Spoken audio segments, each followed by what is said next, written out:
तो गाइस आज की वीडियो में अपन एनालिसिस करने वाले हैं ओएनजीसी पे, oil and natural gas company. बहुत लोग इस वीडियो को यहीं पे छोड़ के चले जाएंगे, बट आई वुड सजेस्ट अभी नहीं जाइए, क्योंकि भले ये स्लो ग्रोथ कंपनी है बट ये बहुत अच्छी रिटर्न्स दे सकती है over the long term perspective. और मैं आपको टेक्निकल्स भी दिखा दूंगा जिसकी वजह से आप और भी इंटरेस्टेड हो जाएंगे इस कंपनी में इन्वेस्ट करने के लिए। तो जरूर आखिर तक बनिएगा वीडियो में। चलिए सीधा बढ़ते हैं पहले फंडामेंटल एनालिसिस के लिए और आखिरी में टेक्निकल एनालिसिस के लिए। तो चलिए सीधा बढ़ते हैं टाइम बर्बाद किए बिना।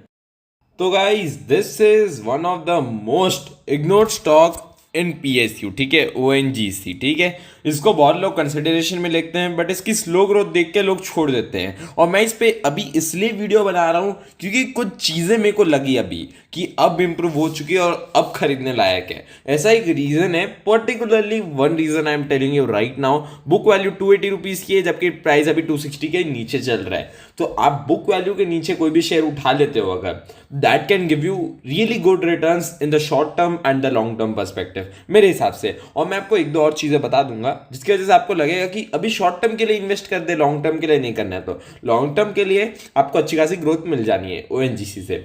मैं आपको बताऊंगा उसके रीजंस भी क्या है। चलिए आगे बढ़ते हैं सीधा मार्केट कैप पे। 3,22,000 करोड़ का मार्केट कैप मिलता है अपन को।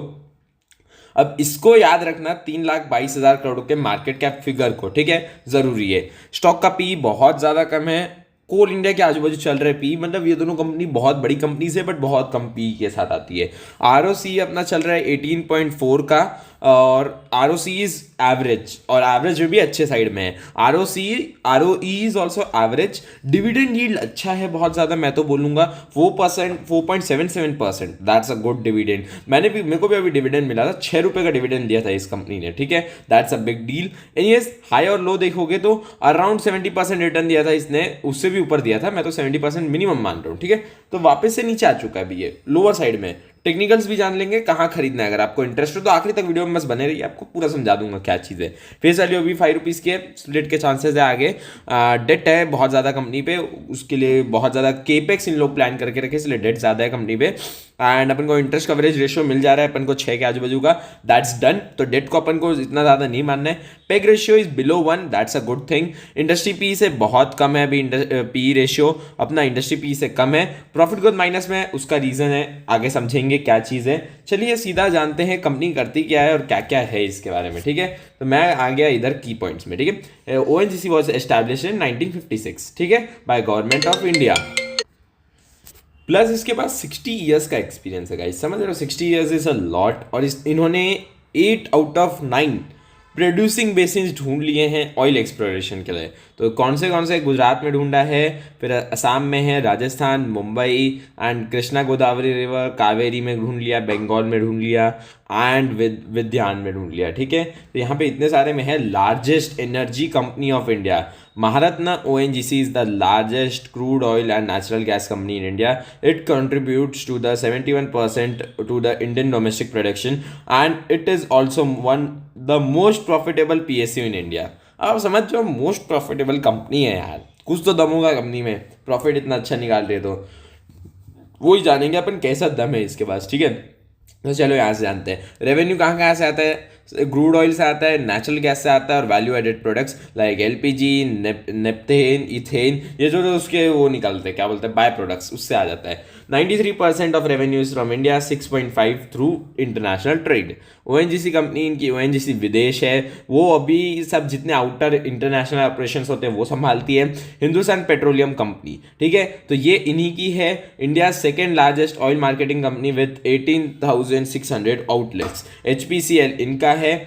मैंगलोर रिफाइनरी एंड पेट्रोकेमिकल्स, ये भी लिस्टेड है, ये भी लिस्टेड है, और ये पेट्रोनेट भी लिस्टेड है, ठीक है।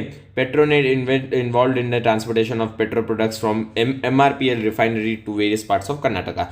ये तीनों लिस्टेड कंपनीज है, ठीक है। तो वही चीज़ है। एंड जॉइंट वेंचर्स अगर अपन देखें तो इनका ओपाल है जिसमें इनका बहुत ज़्यादा कंट्रोल है। ओ है जिसे पेट्रो एडिशंस, ओटीपीसी है, ओटीबीएल है, नाम पढ़ते जाइए आप, ज़्यादा फर्क नहीं पड़ता, आप सब समझ सकते हैं, लिखा हुआ है, ठीक है। तो आप समझते जाइए। आईजीजीएल, एमजेडईजेड, ठीक है, ईजेड है एंड एसोसिएट्स में ये वाली कंपनी है मैं बात कर रहा था। पेट्रोनेट एलएनजी लिस्टेड है, आप जाके चेकआउट कर सकते हैं, ठीक है।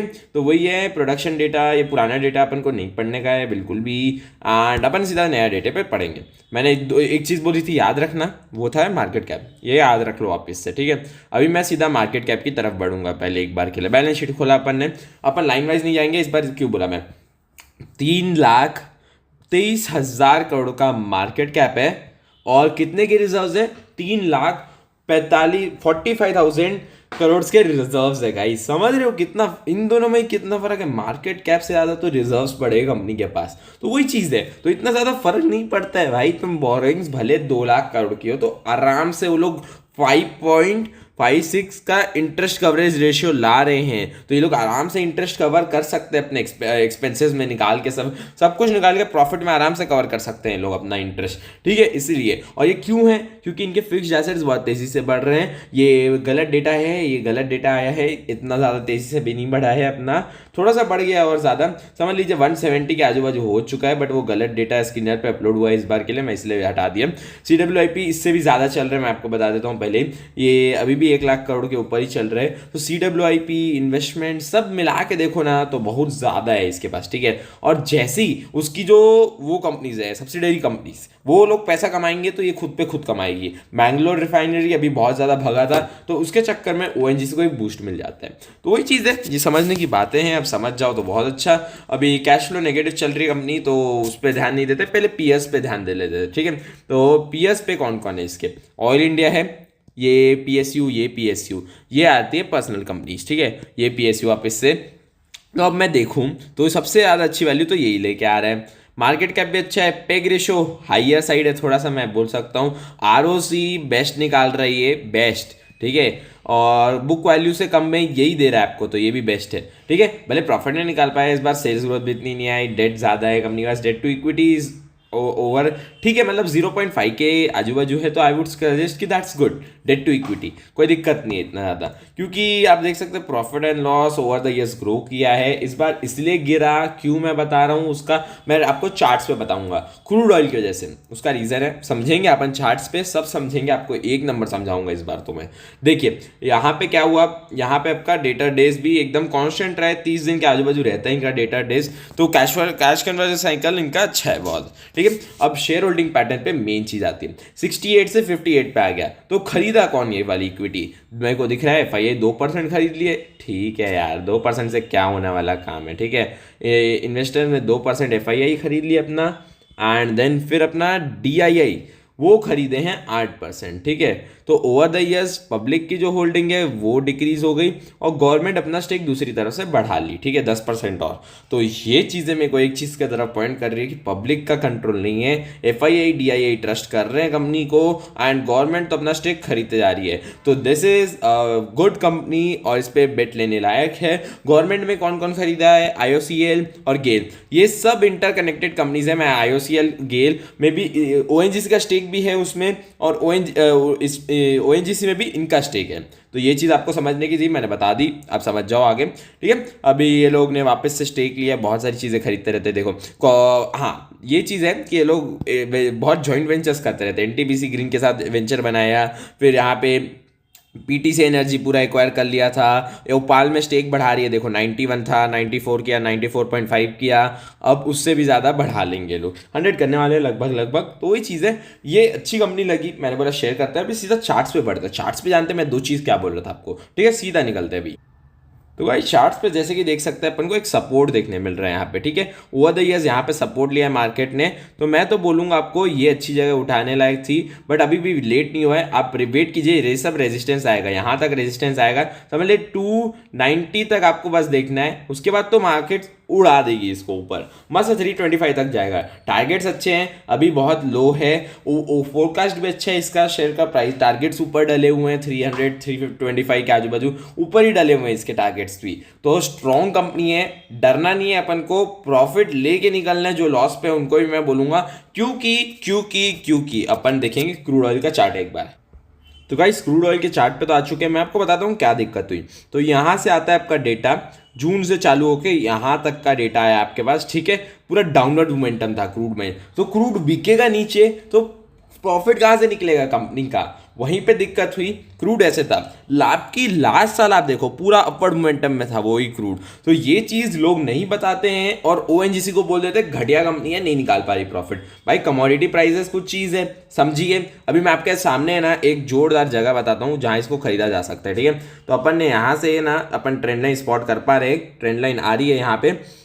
अगर आपको उठाना है तो आपको किधर उठाना है स्टॉक को, तो आई वुड सजेस्ट कि आप है ना इस पे अभी देख सकते हो उठाने का। एक शॉर्ट टर्म के लिए ये ट्रेंड लाइन है और लॉन्ग टर्म के लिए ये ट्रेंड लाइन आ रही है यहाँ से, ठीक है। तो ये दोनों ट्रेंड लाइंस आपको वॉच करनी है, बस आप समझ जाएंगे आपको किधर उठाने का है। आप देख लीजिए आपके हिसाब से, क्योंकि क्रूड ऑयल को अगर सपोर्ट मिल गया यहाँ से तो फिर क्रूड ऑयल ऊपर जाएगा तो ऑटोमेटिकली ओएनजीसी भी ऊपर जाएगा। It is very directly linked, इसलिए भी ओएनजीसी बहुत ज्यादा डिस्काउंट में मिल रहा है। जिसको उठाना उठा सकता है, जो क्रूड ऑयल को जानता है वो ओएनजीसी उठाता है, जो स्टील प्राइसेस को जानता है वो स्टील शेयर्स उठाता है, और जो अपने कोल को जानता है वो कोल इंडिया उठाता है। तो ये सब बहुत कमोडिटी रिलेटेड चीजें हैं। अगर आप कमोडिटीज को जानते हैं तो आप ये स्टॉक्स उठाने के लिए तैयार है बिल्कुल। तो मैं तो बोलूंगा एक अच्छी बेट ली जा सकती है ओएनजीसी में, शॉर्ट टर्म के लिए भी लॉन्ग टर्म के लिए भी। So look on to that, share this video with your friends, तो उनको पता चले कि ओएनजीसी इतनी घटिया कंपनी नहीं है अभी के लिए, क्योंकि बुक वैल्यू में से कम में मिल रही है। वापस से मैं रिपीट करूंगा, और रिजर्व्स भी बहुत ज्यादा है कंपनी के। And do follow me for latest updates just like this. मिलते हैं नेक्स्ट वीडियो में, तब तक के लिए बाय बाय, सेफ इन्वेस्टिंग।